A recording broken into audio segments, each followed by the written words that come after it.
Quanto ao mais, sede fortalecidos no Senhor e na força do seu poder. Revesti-vos de toda a armadura de Deus, para poderdes ficar firmes contra as ciladas do diabo. Porque a nossa luta não é contra o sangue e a carne, e sim contra os principados e potestades, contra os dominadores deste mundo tenebroso, contra as forças espirituais do mal nas regiões celestiais.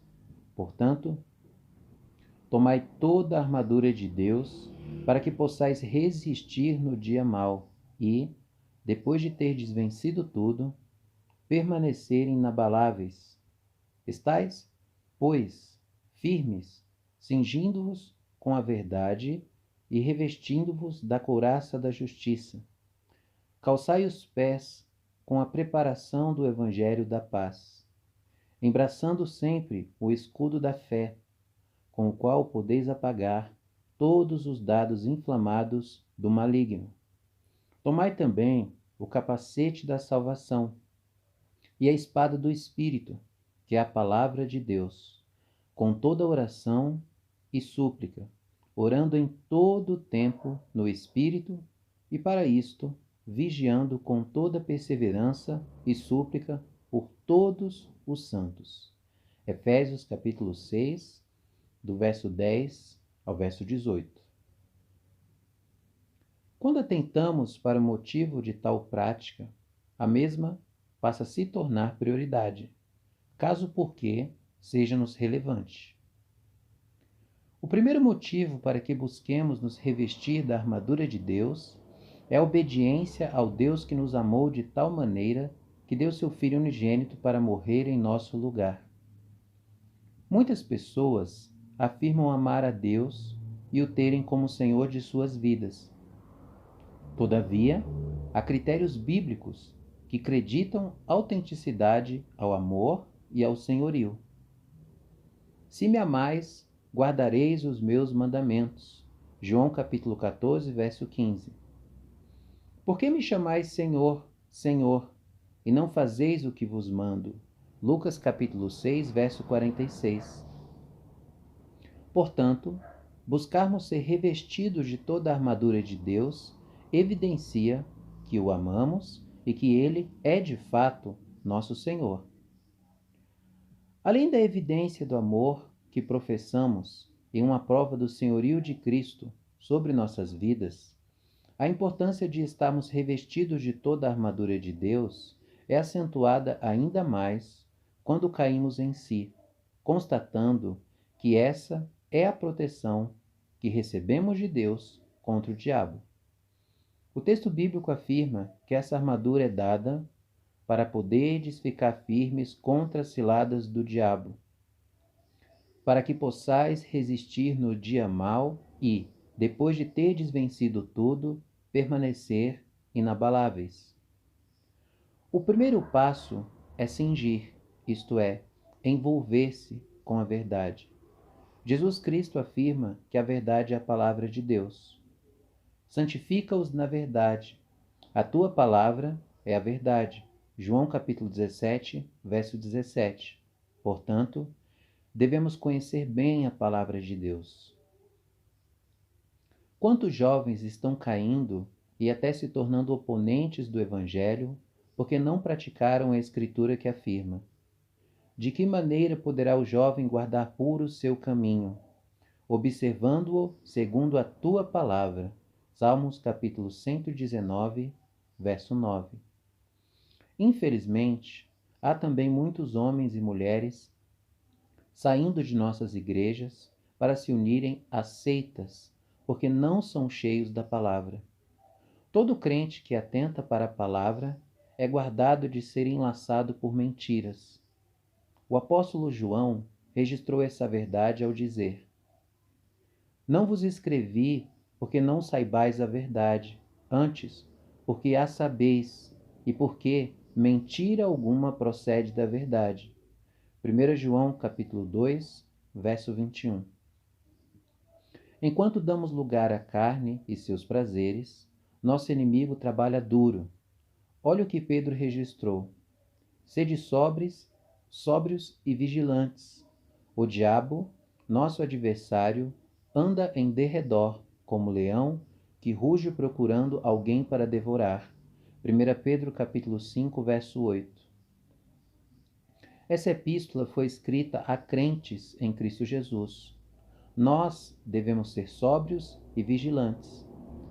Paulo exorta Timóteo: participa dos meus sofrimentos, como bom soldado de Cristo Jesus. Nenhum soldado em serviço se envolve em negócios desta vida, porque o seu objetivo é satisfazer aquele que o arregimentou. 2 Timóteo capítulo 2, verso 3 e 4. Não é certo atribuir a um crente o título de soldado de Cristo, se o mesmo se envolve em negócios desta vida.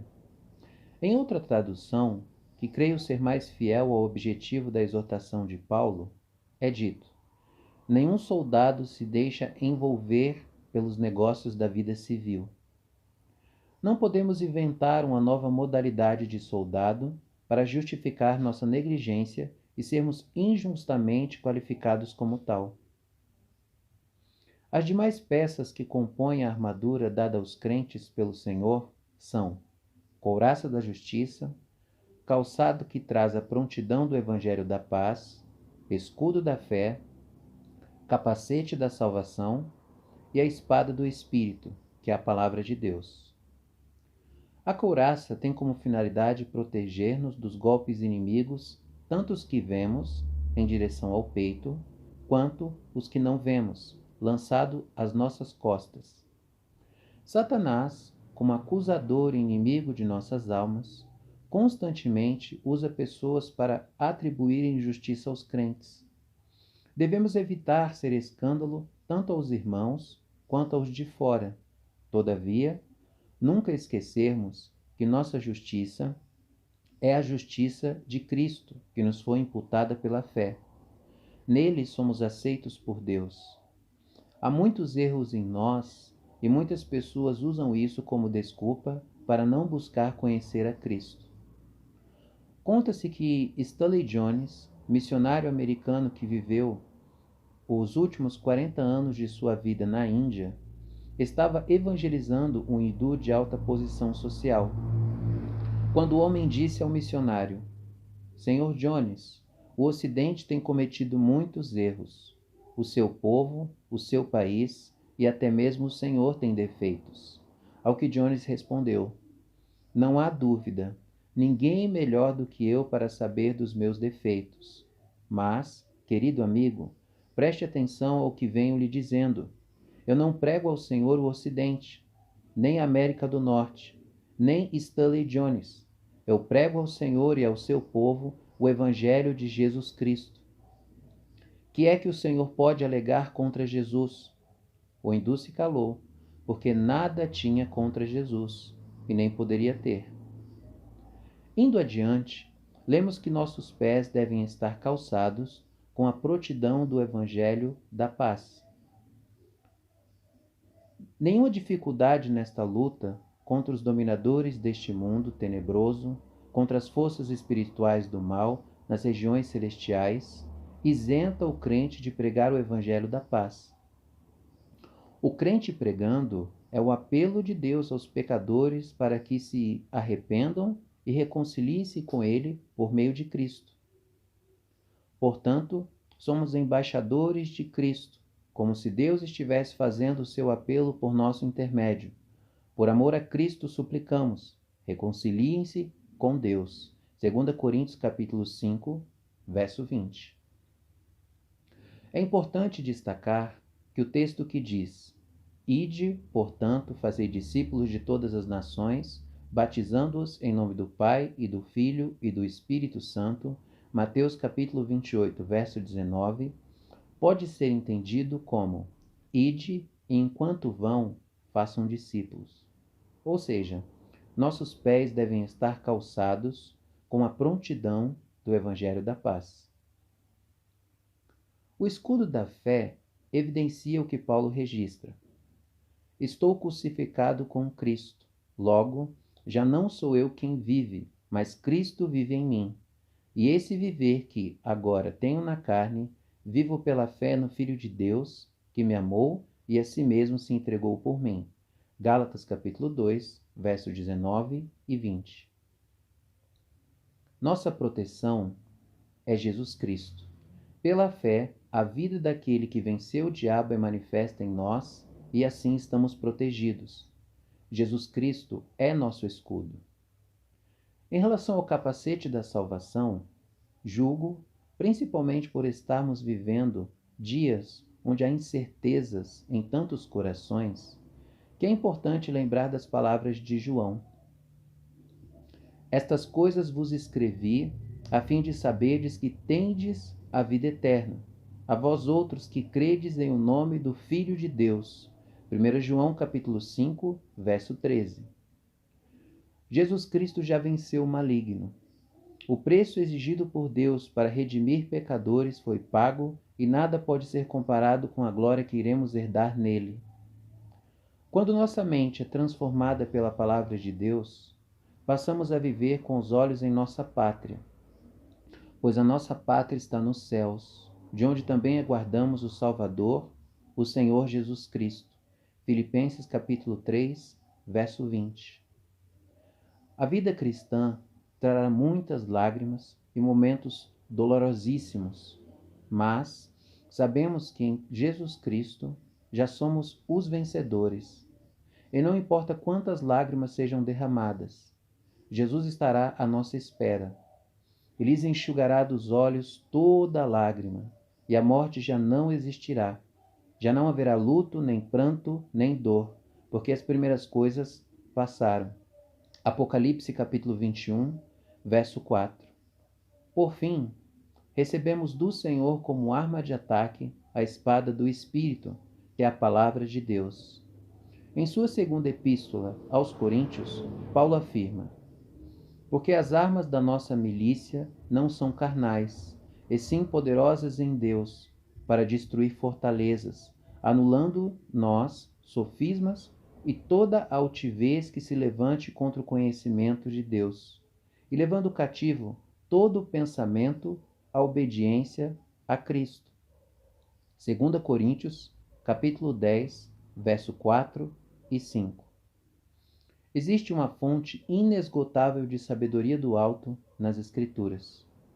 Paulo traz a seguinte exortação: procura apresentar-te a Deus aprovado, como obreiro que não tem de que se envergonhar, que maneja bem a palavra da verdade.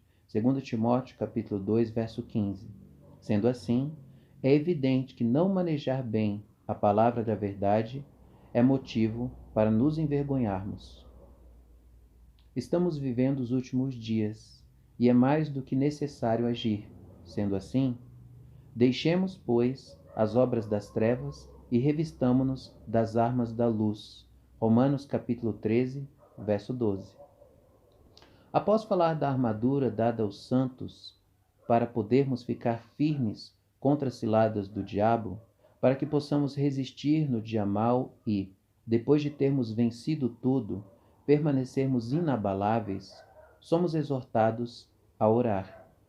Com toda oração e súplica, orando em todo o tempo no Espírito, e para isso vigiando com toda perseverança e súplica por todos os santos. Assim como não é possível ser soldado e estar enredado às coisas da vida cívica e participar de uma guerra sem armadura, é impossível prosseguir sem orar a todo tempo. Deus abençoe.